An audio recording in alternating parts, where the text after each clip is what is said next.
Hey guys, this is Jay Calderon with JAYONBOXING here giving you a personal prediction for Emanuel Navarrete versus Oscar Valdez.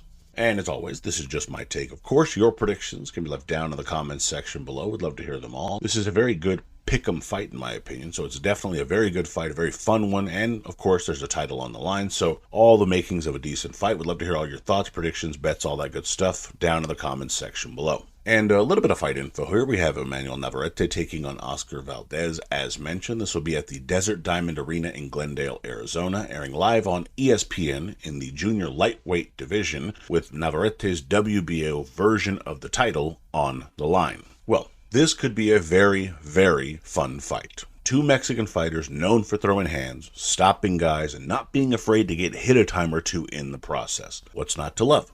That said, it always helps when there's a bit on the line, and there's a lot on the line here. Of course, Navarrete's portion of the 130-pound title is on the line. That's great. That's up for grabs. But also, more is at stake. Valdez lost a big fight to Shakur Stevenson. Navarrete came damn close to losing to the unheralded Liam Wilson last time out, so both are in need of a win over another big name to kind of re-cement themselves as a top fighter, and certainly a top fighter at junior lightweight. Does Valdez regain some gold, or will Navarrete pick up the biggest win of his pro career? Let's break this one down. Starting with Navarrete, for the champion here, you want to set up the left uppercut.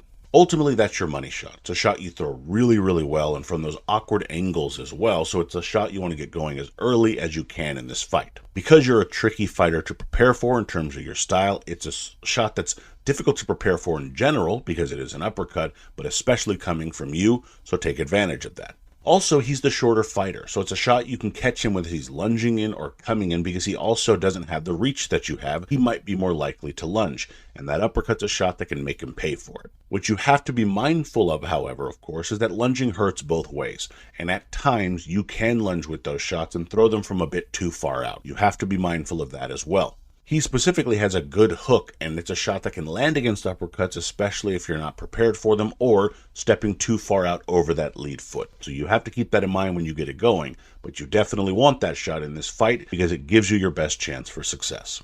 I would also say dictate the range and tempo. You, as Navarrete, need a busy tempo to get going. Valdez wants to set up and think a bit more. It's not that he's a slow-paced fighter, but he does start a bit slow at times, and he does like to be a bit more methodical with his approach. Take that away from him. The range for your style especially is important. It's important for all fighters, but especially for someone who's trying to use those odd angles and throw from different places people don't expect. You like to catch people at the very end of your shots. Tying all of that together means you can't let him get inside too often or be too far away because then it makes you lunge. It has to be in that kind of Goldilocks zone for you, so you need to set the range as well. If he's stepping in, you need to take that step back, even land that uppercut as he's doing it, and then as you're landing something hurtful, pushing him back, you can get him on the end of those shots and be able to walk in and really land them with some force. So be sure to kind of find that range and tempo that makes the best sense for you, and then extend that throughout the entire fight.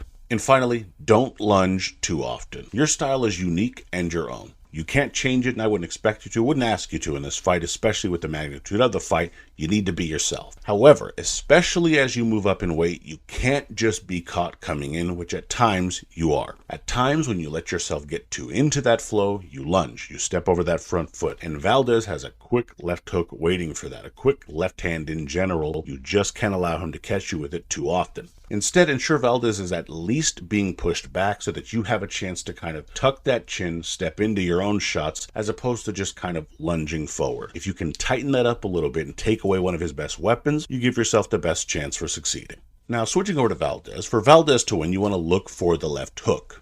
Navarrete can lunge at times, as I've mentioned, in his own keys, especially if he feels he can apply that pressure. Use that to your advantage. You're going to want to walk him into that left hand by just setting those little traps, taking that half step back and kind of getting him to feel comfortable with applying that pressure, and then boom, making him pay for it. Get that timing right as he's kind of marching in and trying to look to land those shots. When you can sense it's happening, that left hook can be thrown with more authority, catch him with it a little bit cleaner, and really put a hurting on him with it. At times, of course, that left hand can be altered a little bit too. It doesn't always have to be a hook. It can also be thrown as an overhand left. It's another good shot that you have. And if you sense he's coming in a bit too tall or from that kind of odd stance or angle that he likes to throw, that shot can be thrown as an arcing shot over the top, or as a hook, and both can be successful for you in this fight. I would also argue stay out of his range. Now, you can be outside at times as you look to move and reset and then kind of reconfigure what you want to do, and then walk Navarrete into something if he gets a little bit too impatient with you. You can also be inside and get that work going, trying to attack to the body, landing that quick left hook, throwing those hooks to the body as well. What you can't do is get into that perfect range for Navarrete where he can fully extend his shots and use that longer reach to connect to his advantage. His advantage is pretty big in that reach department. It's more than a few inches, so you have to be mindful of that. You can't just allow for you to fall into his Goldilocks zone where he can hit you, but you can't get to him. You need to pick either be on the outside as you're looking to set traps or be on the inside most of the time where you want to be to land those bigger bombs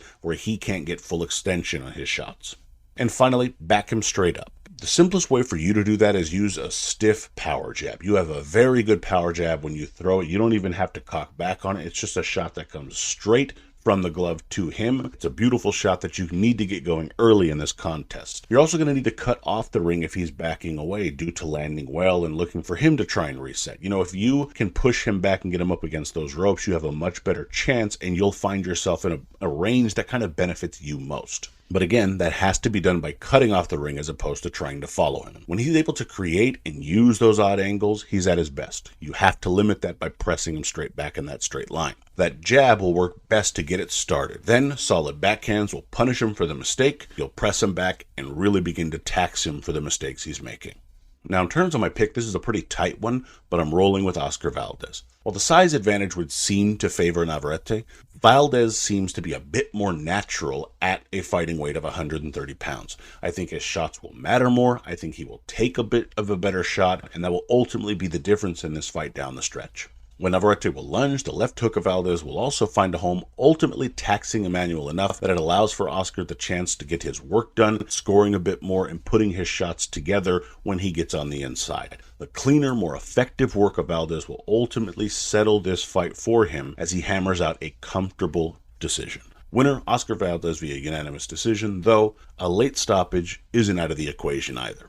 Now, in terms of the betting odds, you have Navarrete coming in as a minor underdog at a plus 120, with Valdez coming in at a minus 155. Honestly, whoever you believe wins this fight, these odds are close enough that you can justify the bets. You want to kind of scale them based on obviously the belief, but also what the odds are giving you. If you're a Navarrete believer, you can go up to a mid-sized bet and it's pretty justifiable. For Valdez, I think you want to keep it a little bit smaller to some degree. I understand wanting to size it bigger because of the return you're getting, but you have to keep in mind this is a very close fight, and both have won wars before, so you just don't want to put the house on either one here, but I think that kind of scaling seems to make sense. In terms of the over-under, you have it set at 10.5 rounds, with the over coming in at a minus 325 and the under coming in at a plus 230. The odds are set really well in this fight in terms of where the over-under is at that 10.5. I do think a stoppage could occur, but I think it'd be late in the fight, so it's a tricky one to kind of figure out there. I'm not too sure of either one of those lines, in my personal opinion, but in any event, those are your odds. And my prediction record as of this recording is 24-10 with 16 exact, but let me know what you guys think down in the comments. Love to hear your thoughts, predictions, bets, so on and so forth. Who do you think wins this fight? Love if you drop that as well. Please be sure to like, comment, share, subscribe, and follow me on Twitter at jcalderon_JOB, and you can also follow me on Threads at JAYONBOXING, and of course, email me at jayonboxing@gmail.com. I'd love to hear from you there. Also, be sure to check out jayonboxing.com for schedule, results, betting odds, rankings, all that good stuff. And as always, until next time.